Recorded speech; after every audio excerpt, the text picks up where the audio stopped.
Hi, I am Allison Eddings with Top Dog Tax and Accounting, and if you are new to my channel or a new subscriber to my email list, I am a CPA and tax strategist that represents taxpayers and defends them in tax resolution cases and does preemptive work as well to prevent tax issues as well, local and federal. So I have recently opened up, I've been using YouTube for 2 years or so now to reach my clients with monthly newsletter updates. I find that the videos are much more helpful than, bless you over there, much more helpful than a narrative might be an email. And so recently, because many have wanted to share with their friends, I've opened up my videos to everyone. So you might be watching this video even though you're not my client, which is totally fine. And if you'd like to be my client, that's totally awesome too. But so this month's video, I like to do a video. The last 2 summers I've done a summer what I'm reading video, but I have also a giveaway too underneath the bottom of the stack. So we will get to that, and we have some staffing transitions that I want to go over. When to do a paycheck checkup. If you are an existing client, you're probably familiar with that. If you're a new client, to us, you might not know what the paycheck checkup is, so I want to go through that because things are very different with new administration, and discuss innocent spouse issues, innocent or injured spouse issues. So first, I want to say, if you would like and subscribe to the channel, it does increase my visibility so that more people can see these videos. In my very little research on YouTube, looking for other professionals that are sharing and disseminating information, there's not a lot out there. So this might be helpful information for other people. So if you would subscribe and like, that will increase my visibility. But first, congratulations to Veronica. You may know that if you have been a client of mine for a while, Veronica came on as an intern pre-COVID, golly, maybe November 2019. She started as an intern, and then after her spring season in 2020, and she stayed the course with us through COVID and learned how to do things remotely. We offered her a position, not exactly a permanent staff, but did offer a staff position, knowing that she was going to be graduating from college soon. And Veronica is gone to Deloitte now that graduation is over, so congratulations to her. I'm a Deloitte alum as well, so can't think of a better way for her to start. Really tickled for her. And actually, we are hoping that Veronica will be the youngest licensed CPA in the state of North Carolina. We've been tracking her work. I can, of course, sign off on a lot of her work. She may be the youngest, well, she might not be the youngest to sit for the exam, but if she passes quickly, she's already got hours, and it's a complicated process to become a CPA.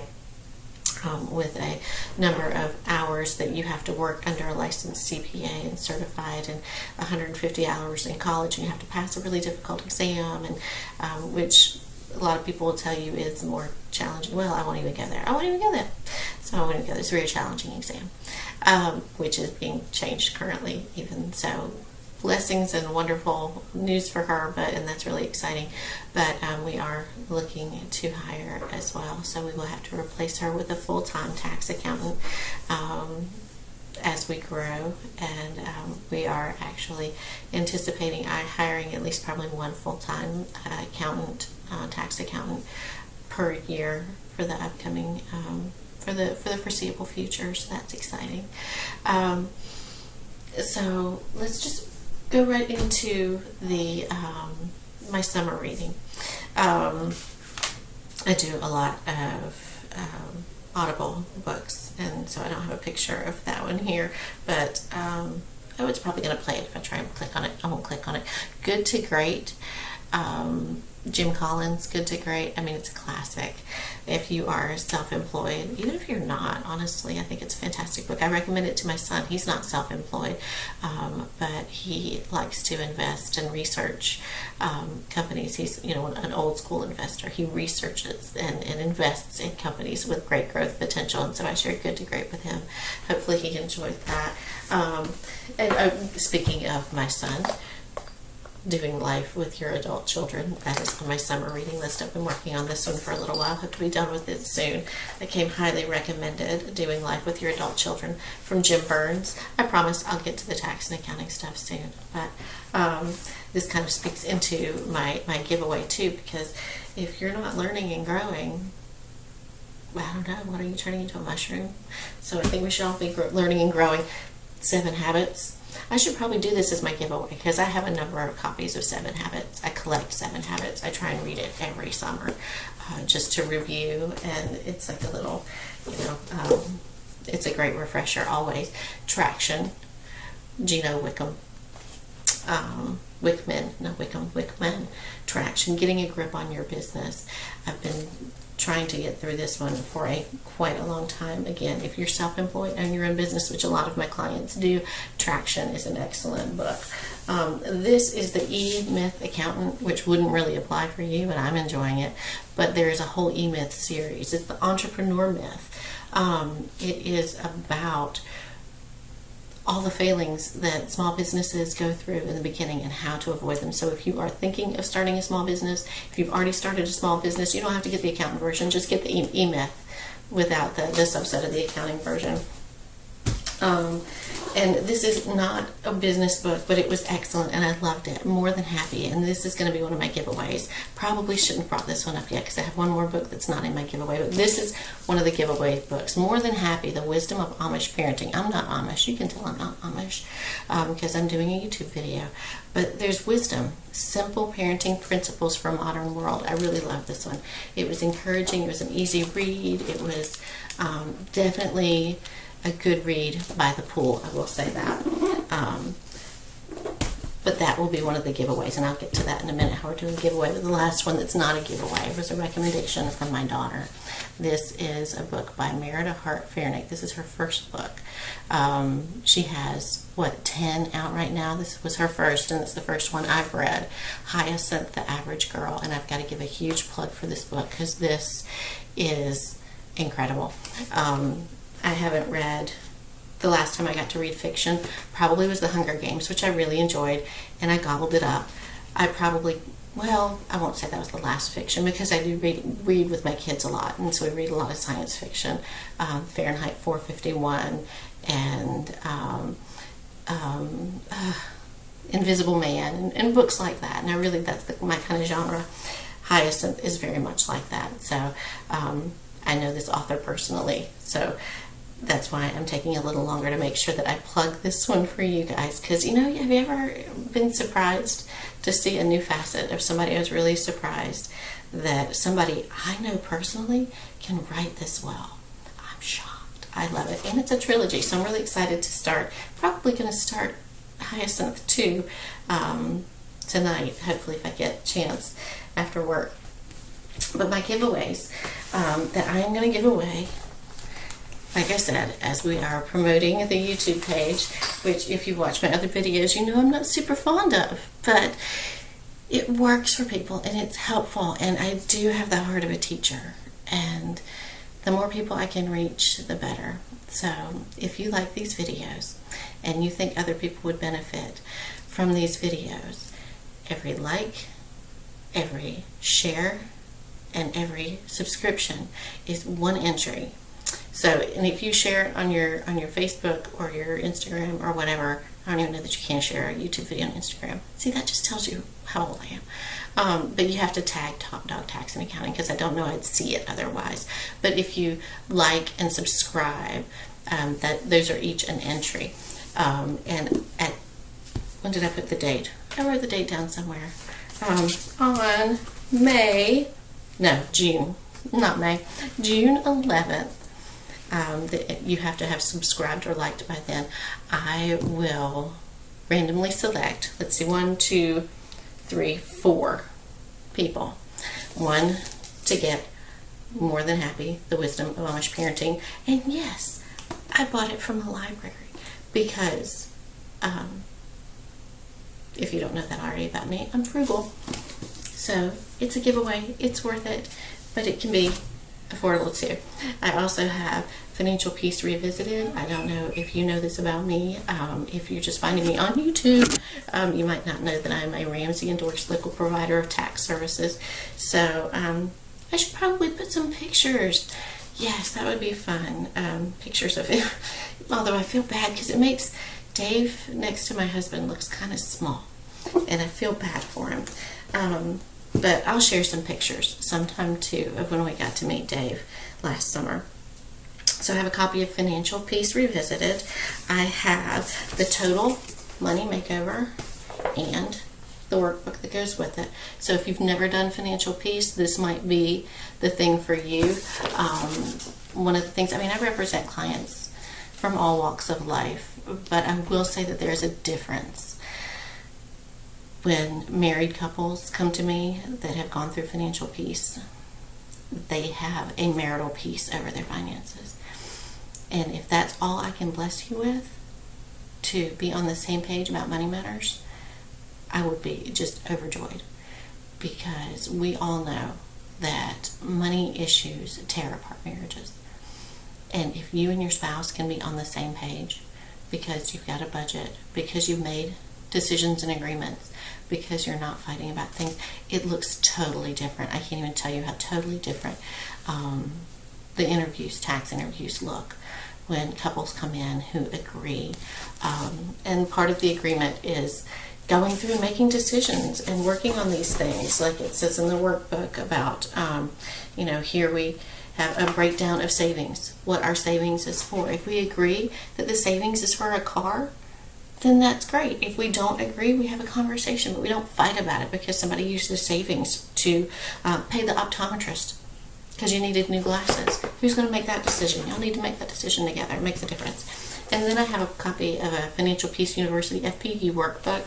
I think these actually have been replaced with the new edition of Financial Peace that's online, but the workbook is still really great, even without the whole course. Because it's got the worksheets in the back for spending and allocated spending plans. And, I think Chris and I might go through Financial Peace again, maybe this summer, just to get a refresher, to remind ourselves, okay, we need to update the will because now we have a driver. Not that those are necessarily related, but, things like that. It walks you right through it. But anyway, enough about that. Those are the giveaways I have. 1, 2, 3, 4 things to give away. And it's going to be randomly selected based on the number of entries. You get 1 entry for every like, and you can like my old videos too. It'll come through in my email and it'll say somebody liked a video from 2019. You still get an entry for that. So all the likes you want on my videos on YouTube, shares, but you got to tag me so I know, and subscriptions. And then I will randomly select 4 people and let you know so that you can give me your mailing address. So back to the tax stuff. How about when to do a paycheck checkup? So at the time I'm shooting this video, we don't have new legislation yet, but it may have happened since you've been, at the time that you're watching this video. A paycheck checkup.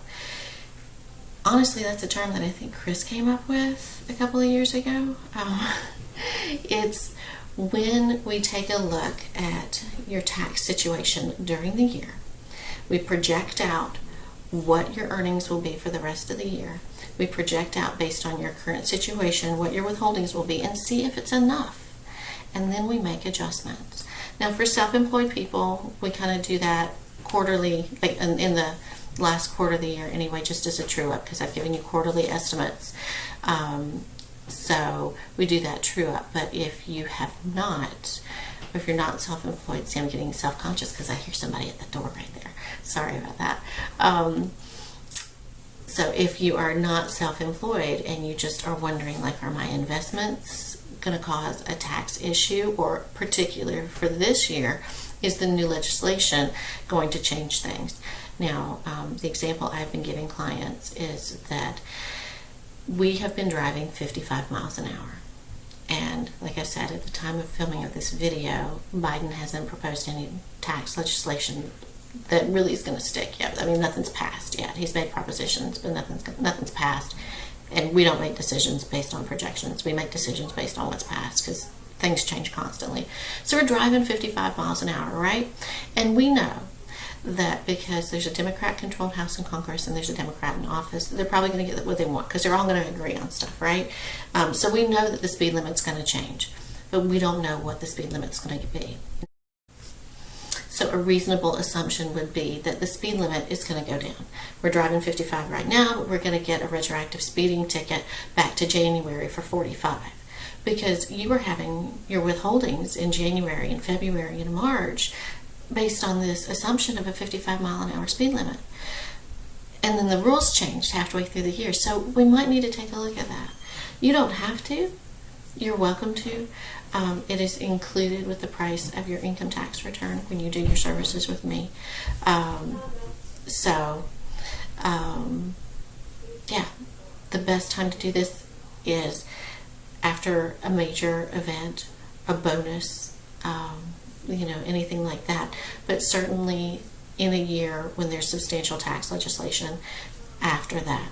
Doing this paycheck checkup before that, not going to do you any good, because we're just going to have to check it again. And there's only one checkup for non-self-employed people per year. I keep looking at my notes over here. Sorry about that. Is that everything I wanted to say about the paycheck checkup? Oh, yes. And when to know when to do it. So when the legislation passes, it's got to trickle through payroll. It's got to trickle through your HR company, your payroll software. It's got to trickle through my software and get the updates too. So the day it passes is not the day to do a paycheck checkup. If you're on salary, it's a little easier to see, because you know your check is always going to be X dollars. And when suddenly your paycheck becomes Y dollars instead of X dollars, you know that the law has trickled through your payroll service provider. Don't call me after that first check. Call me after the second check. That way we can make sure. Because it might be that it was just a portion of the period. So the second check is when we should do that paycheck checkup. But if you're married, we need to wait for your spouse too. So don't just jump right on that bandwagon and say, the law passed yesterday, what are we going to do? Too soon. Way too soon. So there's that. And if you have any other questions, you can ask Chris. Feel free to ask Chris. You can go to our website, topdog.tax, and call Chris, and he can clarify things. The innocent spouse. This is really interesting. I had someone recently tell me that there's no point in filing innocent or injured spouse claims because they never are approved. Where's some wood? I need to knock on some wood. I just knocked on wood. I'm not superstitious, but I should do it anyway. I've never had an innocent spouse claim rejected. Don't know if it's just because I picked the right ones or what, but no, I had one specifically that she had somebody else, a CPA attorney, tell her not to do it. And I used the same argument for her that I did for a recent case that I did have approved. And they actually went back on the recent case that was approved. Not only did they give the taxpayer freedom from the periods that we asked, but they gave her a refund of everything that she had paid. It doesn't always work that way, but they gave her a refund of everything she had paid against those periods. We did make that request. That doesn't always happen. But at least having the injured spouse relief so that you can be released. Let me back up a little bit. When you are married, you are jointly and severally liable for your spouse's tax debt. So Chris and I, my husband, if we had a tax debt of $10,000, he is liable for $10,000. I am liable for $10,000. If, God forbid, something were to happen and we would separate, the IRS would pursue him for 10 and me for 10. I would file an innocent spouse claim that would say that $10,000 tax debt, that was all Chris from when he was freelancing in that heavy metal band, and I had no benefit from that money. I didn't even know he had that money. I didn't have access to that money, so I should know that tax. If you know my husband, you know he's not a musician, so that's what makes it funny. So that's what an innocent spouse claim is, and so that's what I do for spouses who are being pursued because their former spouse, or even sometimes I've had innocent spouse claims that newlyweds just don't want their spouse to have to carry the burden of their tax debt. So we file an injured spouse claim or innocent spouse claim so that the other spouse can keep their refunds and not be affected by the other tax debt. So let me look at my zippy notes, sticky notes, and make sure I've covered everything. Share, like, subscribe for the giveaway, and paycheck, checkup, innocent spouse, success, and congratulations to Veronica. And oh, by the way, oh goodness, that was in my screen the whole time. Oh, by the way, if you, well, yeah. If you know of somebody that might be interested in working for a growing tax firm, feel free to have them reach out. Thanks so much, and have a great day. Take care.